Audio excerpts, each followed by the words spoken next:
திருமா அவர்களுக்கு எதிரா நிக்கக்கூடிய வேட்பாளர்கள்ல பாஜக தரப்புல கார்த்தியாயினி நிக்கிறாங்க. அவங்களுக்கு எவ்வளவு தூரம் வெற்றி வாய்ப்பு வர்றதுக்கு வாய்ப்புகள் இருக்கு? வெற்றிக்கான வாய்ப்புகள் எவ்வளவு தூரம் இருக்கு? அது எப்படி வரும்? எந்த வகையில வரும்? இப்போ ஓட் ஷேர், ஏன்னா அந்த கூட்டணி பலம், பாஜகவுடைய கூட்டணி பலம், பாமகவுக்கு வாக்கு வங்கி இருக்கு, அது மூலமா வரும், இல்ல எங்களுடைய நீங்க சொன்ன மாதிரி எங்களுடைய மத்திய அரசுடைய திட்டங்கள் மூலமாக வரும், அல்லது திருமாவுக்கான அதிருப்தி அங்க இருக்கு, அப்ப அதை நாங்க அறுவடை செய்வோம், அப்ப எந்த வகையில நீங்க பாஜகவுடைய வேட்பாளர் வெற்றி பெறுவான்னு சொல்லுவீங்க? இல்ல, சிதம்பரங்கிறது ஒரு ஆன்மீக பூமி, உங்களுக்கு தெரியும். ரொம்ப மிக அருமையான நடராஜருடைய அந்த ஸ்தலம் அங்க இருக்கு. ஒரு ஒரு விஷயம் அது. ரெண்டாவது, கார்த்தியாயினி அவங்கள பொறுத்த வரைக்கும் முன்னாள் மேயர், அவங்க வேலூர்ல மேயரா இருந்தவங்க, ஒரு பெண் வேட்பாளர், நல்ல அறிமுகமானவ மக்கள்கிட்ட எல்லா பகுதியிலும், கட்சியினுடைய பொதுச் செயலராக இருக்கிறாங்க அவங்க. இந்த இரண்டு விஷயங்களை தாண்டி திருமாவளவனை பற்றி சொல்லணும்னா, கடந்த முறை ஒரு 3000 ஓட்டுல வெற்றி விட்டு வந்திருக்காரு. மிகப்பெரிய வரவேற்பு பெற்றெல்லாம் மக்கள் அங்க ஓட்டு போடல. அந்த கூட்டணியில ஒரு வாய்ப்பு கிடைச்சி வந்திருக்காங்க, அவ்வளவுதான். ஆனால் அவரை பற்றி பல சர்ச்சைகள், பல உண்மைகள், அவர்கள் இந்து மதத்துக்கு எதிராக பேசிய பேச்சு, இந்துக்களுக்கு எதிரான பேசிய பேச்சு, சாதி ரீதியான வன்முறையை தூண்டுகின்ற பேச்சு, அவர் சார்ந்த அமைப்பை சார்ந்தவர்கள் எல்லாம் தொடர்ந்து இந்த பிசிஆர் சட்டத்தை தவறாக பயன்படுத்துகின்ற இந்த விஷயங்கள் எல்லாமே திருமாவளவன் என்கின்ற ஒரு வேட்பாளர் என்று சொன்னாலேயே ஒரு வன்முறையை தூண்டக்கூடியவர், ஒரு மதத்தை குறிப்பிட்டு இழிவுபடுத்தக்கூடிய எண்ணம் தான் அந்த மக்கள் மத்தியில அங்கு அதிகமாக, குறிப்பா தமிழ்நாடு முழுவதும் அதுதான் ஊறி இருக்கின்றது. அந்த வகையில் இன்னொரு கேள்வி இருக்கிறது. அவர் சார்ந்த அந்த சமுதாயத்திற்கு அவர் யாரை காப்பாற்றுவதாக சொல்கின்றாரோ அவருக்கு இவர் என்ன செய்தார் என்ற கேள்வியும் இருக்கின்றது. மதுர் சத்யா, நீங்க சொல்லுங்க. அவருடைய அந்த திருமாவுக்கு எதிரான விஷயங்கள் அப்படின்னு சொன்னார். சிதம்பரம் ஒரு ஆன்மீக பூமி, ஆனா தொடர்ந்து இவங்க இந்து மதத்தினருக்கும் அந்த மதத்துக்கும் எதிராகவே பேசுற பேச்சுக்கள் பிரதிபலிக்கும் அப்படிங்கிறத அவர் குறிப்பிடுறார். 3 பாயிண்ட்டுமே பார்த்தோம். சிதம்பரம் ஆன்மீக பூமி, பிசிஆர் சட்டம், அப்புறம் எஸ்சி மக்களுக்கு என்ன செய்தார் அப்படின்றதெல்லாம் அவர் விமர்சனம் இருக்கிறார். சிதம்பரம் கோயிலில் ஒரு வன்னியர் சமூகத்தை சேர்ந்த ஒரு பெண்மணி அங்கே என்ட்ரி பண்ண விடாமல் தடுத்தாங்க, அவங்கள திட்டினாங்கன்னு பார்த்தோம். அதுக்கு பாமகவோ இல்லை பாஜகவோ எந்த குரலும் கொடுக்கல அப்படின்றத பார்க்குறோம். சிதம்பரத்தில் இன்னும் அனைத்து சாதி அர்ச்சகர் பிரச்சனையில் இவங்களுக்கு என்ன நிலைப்பாடு பாஜக அப்படிங்கிறது தெரியும். பாஜக அதை அனுமதிக்கல, பாமக அதை பற்றி எதுவும் பேசுகிறதும் கிடையாது. அதை திமுக விசிக தான் கொண்டு போய்கிட்டு இருக்கு. அது அந்த ஆன்மீகத்தில் இவங்க தான் வெற்றி பெற்றிருக்காங்கன்னு நான் சொல்கிறேன். அனைத்து மக்களின் ஆன்மீகத்துக்கும், ஒரு சாரார் ஆன்மீகம் இல்லாமல் அனைத்து மக்கள் ஆன்மீகத்துக்கும் சிதம்பரத்தில் இவங்க தான் போராடிட்டு இருக்காங்க, விசிக திமுக கூட்டணி.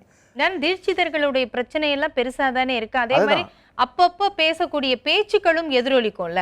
இந்து மதத்தை பற்றி பேசுறதும், அதை இந்த சனாதன விஷயங்கள், இதெல்லாம் ஒரு குறிப்பிட்ட அந்த மதத்தை இருக்கக்கூடிய மக்கள், அந்த இதை வணங்கக்கூடிய மக்கள் அப்படின்லாம் நம்ம பார்க்கும்போது அதை எதிரொலிக்கிறதுக்கான வாய்ப்புகள் இருக்குல்ல. அதை தாண்டி வெற்றி வாய்ப்புங்கிறது வருமா? இல்லை, இப்போ மக்களுக்கு இப்போ நம்ம தான் அந்த நேரட்டிவை இப்படி பார்க்குற மொழியை திருமாவர்கள் தெளிவா சொல்றாரு, இந்து மதம் வேற, இந்துத்துவா வேற அப்படிங்கறத அவருடைய கருத்தை சொல்றாரு. மக்கள் ஏத்துக்கிறாங்களா? சாதாரண மக்கள் கண்டிப்பாக.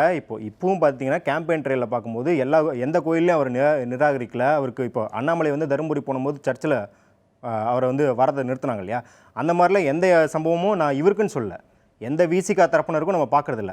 இப்போ இவங்க சொல்றதே பார்த்தீங்கன்னா விசிகா தரப்பினர் பிசிஆர் சட்டத்தை தவறாக பயன்படுத்துறாங்கன்றார்.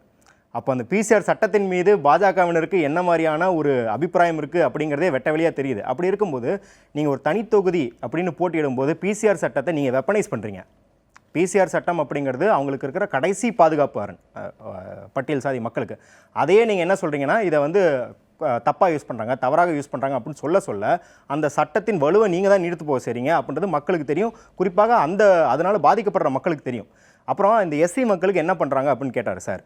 இப்போது ஸ்கெடியூல் காஸ்ட் சப்ளான் அப்படின்னு சொல்கிற சிறப்புக்கு ஒரு திட்டம் இருக்குது. அதாவது எஸ்சி மக்களுக்கான நிதி, எஸ்சி மக்களுக்கான திட்டத்துக்கே செலவு பண்ணணும். அதை 2 வருஷம் பேசி இப்போ தான் சட்டமன்றத்தில் அதுக்கு ஒரு மசோதா கொண்டு வந்திருக்கிறாங்க. அதுக்கான தீர்மானமும் நிறைவேற்றிருக்கிறாங்க. அப்புறம் இந்த எஸ்சி வன்கொடுமையை தடுக்கிறதுக்கு விஜிலன்ஸ் கமிட்டி, அதிமுக காலத்தில் 10 வருஷம் விஜிலன்ஸ் கமிட்டி அமைக்கப்படாமல் இருந்தது. இன்றைக்கி டிஸ்ட்ரிக்ட் விஜிலன்ஸ் கமிட்டி அமைப்பதற்கு தொழில் திருமாவளவன்றதுனால தான் சாத்தியப்பட்டிருக்கு, இந்த கூட்டணியில் தான் சாத்தியப்பட்டிருக்கு. அப்போ அங்கே பட்டியல் சாதி மக்களுக்கு தெரியும் இந்த திட்டங்கள்லாம் இவங்களால் நிறைவேறி இருக்குது, வெளிப்படையாக தெரியும். இந்த கடிதத்துக்கு அப்புறம், இந்த கோரிக்கைக்கு அப்புறம், இந்த உரைக்கு அப்புறம் சட்டமன்றத்திலும் நாடாளுமன்றத்திலும் இதெல்லாம் நிறைவேறி இருக்குது அப்படின்னு தெரியும். ஆனால் வேங்கை வயலும் விழுப்புரம் மேல்பாதையும் அப்படியே தான் இருக்குது. அப்ப இன்னமும் வந்து அவங்களால கூட்டணியில இருந்தா கூட அவங்களுடைய காரியங்கள் நிறைவேறுது. 2 MP வாங்கிக்கிறாங்க, 4 சட்டமன்ற தொகுதி உறுப்பினர் வாங்கிக்கிறாங்க, MLA வாங்கிக்கிறாங்க, அவங்க கட்சி சேஃப். ஆனா இந்த மக்களுக்கான விடிவு காலம் அப்படிங்கிறது என்னவா இருக்கு? ஏன்னா ஆரம்பத்துல இதை வைத்து இவர்களுடைய குரலை ஒலிக்க தான் விசிக வந்து கட்சி ஆரம்பிக்கப்பட்டது. அப்ப இன்னைக்கு நம்மளோட நிலைமை என்ன அப்படிங்கிற ஒரு அதிருப்தியும் இருக்கிறதா தகவல் இருக்கு. மேல் பாதி சொல்றீங்க இல்லையா, மேல் பாதியில யார் முடக்கி வச்சிருக்கிறது? எந்த கட்சியின் வழக்கறிஞர் போய் துறக்க விடாதீங்கன்னு பேச்சு கொடுத்தது? அது பாமக தானே. இல்ல, ஆட்சியில இருக்கிறது இங்க தமிழ்நாடு அரசு. இப்ப இவங்க இல்ல நீங்க சொல்ற மாதிரி பட்டியலின மக்களுக்கு நாங்க உறுதுணையா இருப்போம்னா அந்த கோவிலை திறந்து உள்ள வழிபட வைக்கல இல்ல, அதை விட்டுட்டு நீங்க கோவிலை வந்து பூட்டி போடணும். எங்க வந்து 2 பேருக்குமே பிரச்சனை வந்துடக்கூடாது. மீன்ஸ் என்னன்னா வாக்கு வங்கி போக கூடாது. வாக்கு வங்கி அரசியல் தானே இங்க இருக்கு. இப்போ மிரட்டுறதுக்கு அடிபணிறது எப்படி ஒரு அரசு நிர்வாகமா இருக்கும்? இப்போ இவங்க தரப்புல இருந்தா என்ன சொல்றாங்கன்னா திரும்ப வன்முறையாளர்ன்றாங்க. இப்போ வன்முறை வேண்டாம், சமூகமாக ஒரு பிரச்சனை போகும். இப்போ அந்த கோயிலை திறந்து விடணுன்றதான் இவங்க கோரிக்கையாகவும் இருக்குது. அது சமூகமாக நடக்கணும் தான். ஆனால் இன்னொரு தரப்பு தொடர்ந்து மக்களை நீங்கள் திறக்க விடாதீங்க, திறந்தா வந்து நாங்கள் வந்து தீக்குளிப்போம், திறந்தா நாங்கள் வன்முறையை கையில் எடுப்போம் அப்படின்னு வெளிப்படையான பேச்சு. அவர் வந்து வழக்கறிஞர் போய் பாமகவை சார்ந்த வழக்கறிஞர் வெளிப்படையாக பேசுகிறார், நம்மளை தாண்டி அவன் கோயிலை திறந்துருவான் பார்க்குறேன்னு.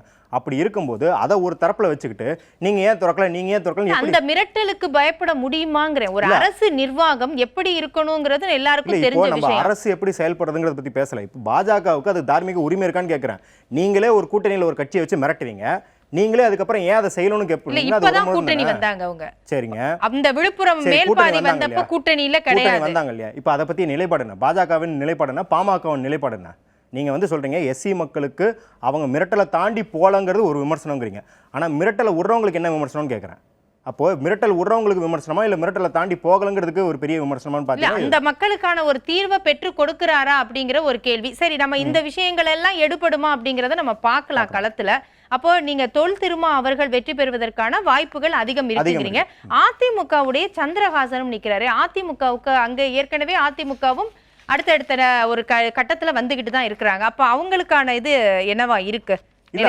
இப்போ சார் முன்னாடி சொன்ன மாதிரி அங்க அதிமுகவின் வலு அப்படிங்கிறது பாமகவும் சேர்த்து கொடுக்குற வலுதான் ஒழிய அதிமுகவுக்கு இப்போ செப்பரேட்டாக பார்த்தீங்கன்னா சந்திரஹாசன் அப்படிங்கிற கேண்டிடேட்டுக்கு எந்த அளவுக்கு பாப்புலர் இருக்கான்னு நம்மளுக்கு தெரியவும் தெரியாது. அங்கே அதை டெஸ்ட் பண்ணி பார்த்ததே கிடையாது. ஒரு புது கேண்டிடேட் அப்படின்ற போது திருமாவளவன் அப்படின்ற ஒரு ஸ்டார் கேண்டிடேட்டுக்கு எந்த விதத்துலையும் வந்து ஒரு ஈடு கொடுக்காத கேண்டிடேட்டாக தான் நம்ம பார்க்க முடியும் இல்லையா? மற்றபடி கூட்டணி, இப்போ கூட்டணியை பாமகவும் அதிமுகவும் கூட்டணி வச்சுருந்தா அது ஒரு வலுவான கூட்டணின்னு சொல்லியிருக்கலாம், அது ஒரு டஃப் ஃபைட்டுன்னு சொல்லியிருக்கலாம். ஏதாவது ஒரு காலகட்டத்தில் வந்து அவங்களுக்கு வெற்றி வாய்ப்பு கூட இருக்குன்னு சொல்லலாம். இப்போ தனித்து நிற்கிறனால அதுக்கு எந்த வாய்ப்புமே இல்லை அப்படின்றத நம்ம பார்க்கலாம். சிதம்பரம் தொகுதியில் விடுதலை சிறுத்தைகள் கட்சியுடைய தலைவர் தொல் திருமாவளவன் அவர்கள் நிற்கிறாங்க. இப்போ இந்த கூட்டணி பிரச்சனை அதிமுகவிலேருந்து பாமக பிரிஞ்சு தனியா நிக்குது, பாஜக தனியா நிக்குது அப்படிங்கிறதுனாலயே திருமாவுக்கான வாக்கு சதவீதம் அதிகரிப்பதற்கான வாய்ப்புகள் இருக்கா?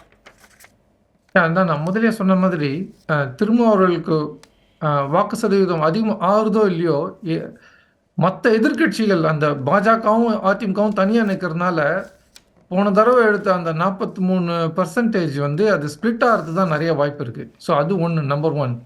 நம்பர் 2, திருமாவோட ப்ரொஃபைல், அவருடைய பேச்சுக்கள் லோக்சபாலையும் சரி நேஷ்னல் மீடியாவே கொஞ்சம் பார்க்க ஆரம்பிச்சிருக்காங்க. ஸோ அதனால் எதிர்கட்சிகள் ஆட்சிக்கு வருதோ இல்லையோ டெல்லியில் அவருக்கு வந்து ப்ரொஃபைல் கொஞ்சம் இன்க்ரீஸ் ஆகிருக்குன்றது நிதர்சனமான உண்மை. ஸோ அதில் அவருக்கு சில பர்சன்டேஜ் பாயிண்ட்ஸ் இன்க்ரீஸ் ஆகிறதுக்கு வாய்ப்பு இருக்குது. இந்த ஆப்போசிஷனில் லாஸ்ட் டைம் 2019 இந்த ஆப்போசிஷன் ஓட்ஸும் ஸ்ப்ளிட் ஆக போகிறது. நாம் தமிழரும் அங்கே ஒரு பெரிய ப்ரெசன்ஸ் கிடையாது. ஸோ இதெல்லாம் தான் அவருக்கு அட்வான்டேஜ். எதிர்கட்சிகள் ஒருவேளை டெல்லியில் ஆட்சியை பிடித்தால் திருமாவுக்கு ஒரு மந்திரி பதவி வரத்துக்கும் நல்ல வாய்ப்புகள் இருக்குது. ஸோ இதெல்லாம் மனசில் வச்சு தான் அவர் வந்து அவங்களோட சின்னத்துக்கு அவ்வளோ கஷ்டப்பட்டாங்க, கடைசியில் வாங்கிட்டாங்க. ஸோ அதனால் இதெல்லாம் தான் அவருக்கு ஒரு அட்வான்டேஜாக இருக்கும்னு நான் ஃபீல் பண்ணுறேன். இந்த கூட்டணி மட்டும் முறியாமல் இருந்திருந்தால் என்டிஏ கூட்டணி ஒரு நல்ல டஃப் ஃபைட் கொடுத்துருப்பாங்க, வின் பண்ணுறதுக்கும் நல்ல ஆப்பர்ச்சுனிட்டி இருந்தது. ஆனால் இந்த கூட்டணி இல்லாததுனால திருமாவுக்கு கொஞ்சம் ரிலேட்டிவ்லி ஈஸியாக தான் இருக்கும்னு நான் நினைக்கிறேன். சரி, பொறுத்திருந்து பார்க்கலாம் சிதம்பரம் தொகுதியில் வெற்றி பெறப் போவது யார் என்பதை. நன்றி, வணக்கம். விருந்தினர்களுக்கும் நன்றி.